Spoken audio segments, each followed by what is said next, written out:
Susan Blanchard sat at the dining table, her fingers clenched into fists on her lap. The tension in the room was thick, pressing down on her like a heavy weight. The warm glow of the Christmas tree lights did little to ease the chill in the air between her and her family. Her mother's voice sliced through the silence. "Enough, Susan," she snapped, her face red with frustration. "Why do you always have to ruin everything?" Susan flinched but held her ground. Her father leaned forward, his expression hard. "You've always had a way of making everything about you," he added, shaking his head in disappointment. The words hit Susan like a slap. She had heard them before, too many times to count. It was always the same, no matter what she did, no matter how hard she tried. She was always the selfish one in their eyes. Her gaze drifted to the Christmas tree in the corner of the room. The ornaments shimmered under the soft glow of the twinkling lights, but the festive warmth that should have filled the home was nowhere to be found. The joy of the season had been replaced by resentment and betrayal.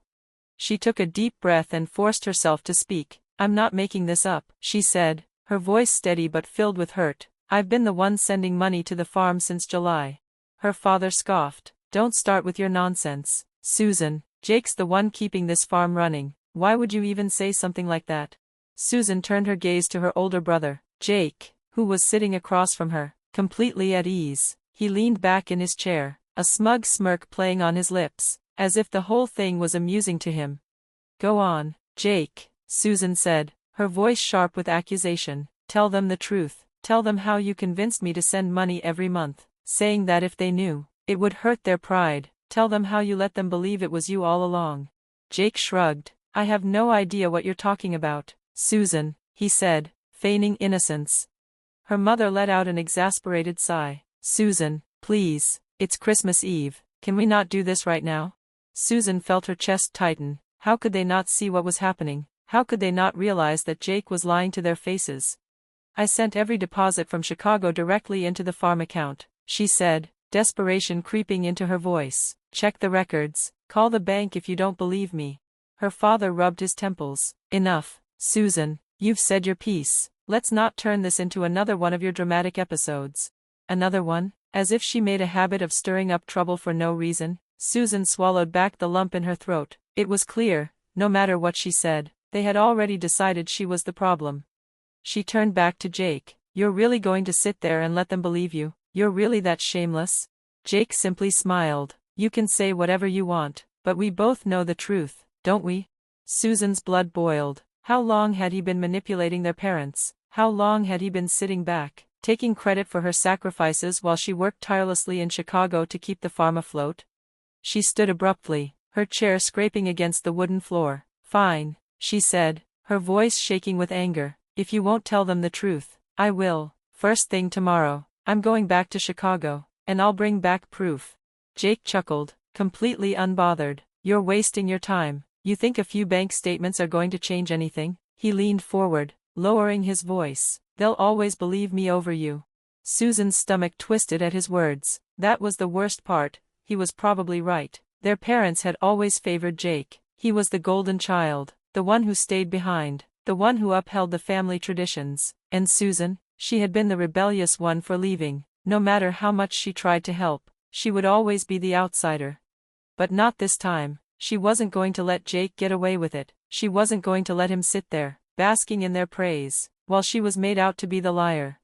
She took a deep breath and looked her parents in the eye. "When I come back with proof, I hope you're ready to finally see the truth." Without another word, she turned on her heel and walked away, leaving behind the warmth of the Christmas lights and the suffocating weight of their disbelief. As she packed her bags that night, one thought kept her moving. Tomorrow, everything would change.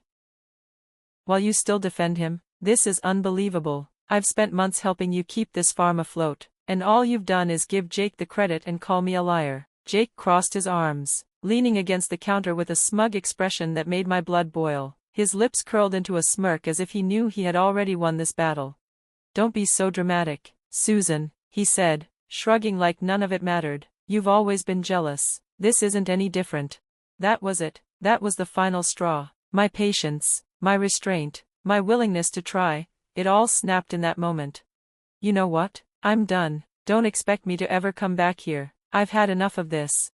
My mother's face tightened, her lips pressed into a disapproving line, while my father simply shook his head. a look of quiet disappointment shadowing his face, as if I were the one in the wrong, as if I were the one causing the rift in the family. Without another word, I turned and walked out, slamming the door behind me. The sound echoed through the house, but no one called after me, no one tried to stop me. The cold night air hit me like a slap, a stark contrast to the suffocating tension inside, but oddly, it felt better than staying in that house for another second. It felt like freedom. By the time I got back to Chicago, I had made up my mind. I was done, no more bending over backward for people who refused to see the truth when it was right in front of them. The first thing I did after unpacking was call the bank. My fingers trembled slightly as I dialed the number, but my voice was steady when I spoke.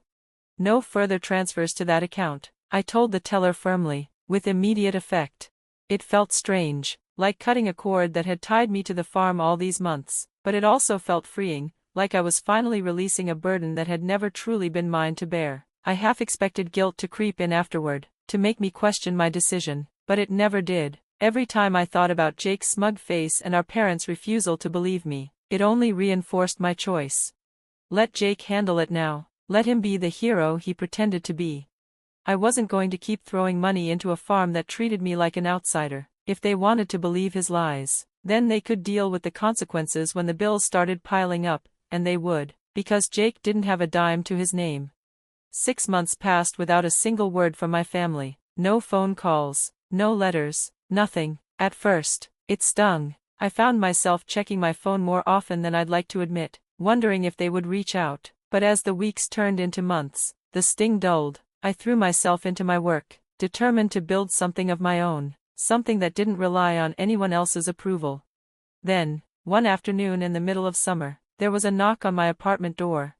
I wasn't expecting anyone, and when I opened it, I froze. Standing there were my mom and dad, looking tired and a little sheepish. My mother clutched her purse tightly, her fingers twisting the strap as if it were the only thing keeping her grounded. My father stood beside her, shifting uncomfortably on his feet. For a moment, I didn't know what to say. "Can we come in?" my dad asked, his voice quieter than usual. Part of me wanted to slam the door in their faces. But curiosity got the better of me. I stepped aside, wordlessly motioning for them to enter. They sat awkwardly on the couch, their eyes scanning my small apartment as if they were trying to make sense of my life away from them. "What do you want?" I finally asked, leaning against the armrest of a chair, my arms crossed tightly over my chest. I wasn't in the mood for small talk. Whatever they had to say, I wanted it out in the open. My dad cleared his throat, staring at the floor like it might give him the words he needed. "Susan," he began, his voice quieter than I'd ever heard it, "we owe you an apology, a big one." My mother nodded, her grip on her purse tightening until her knuckles turned white.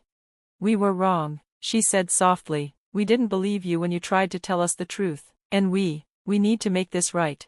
I said nothing, letting the silence stretch. My dad sighed heavily. "After you left, things started falling apart on the farm. Bills piled up, equipment needed repairs we couldn't afford, and the crops didn't bring in enough to keep us going. At first, we didn't understand and thought Jake had it handled. He kept telling us he'd figure it out, but he didn't, and when we pressed him, he finally confessed."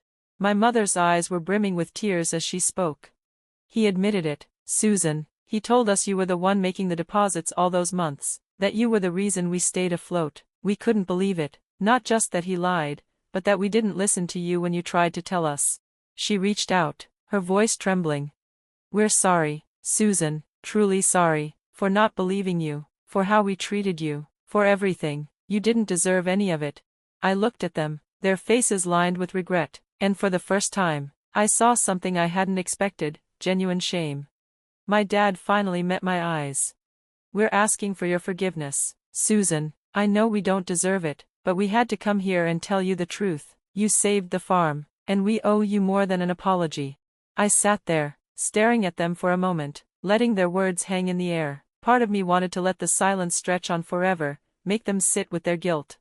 But instead, I finally asked, "Where's Jake?" My voice was calm, but the anger simmered just beneath the surface. My mom exchanged a nervous glance with my dad before she spoke.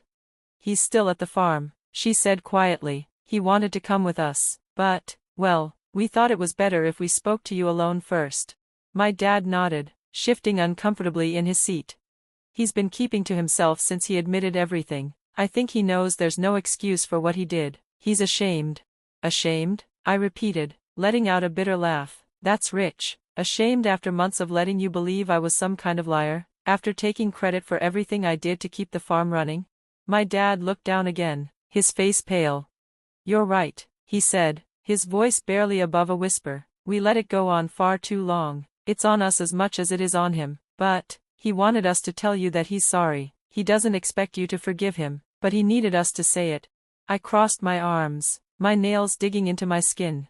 He wanted you to tell me? I snapped. He should be here, apologizing in front of me. You should have forced him to come here. My voice echoed through the small apartment, and I could see the shock on their faces, but I didn't care. I was done tiptoeing around their favoritism. Continued.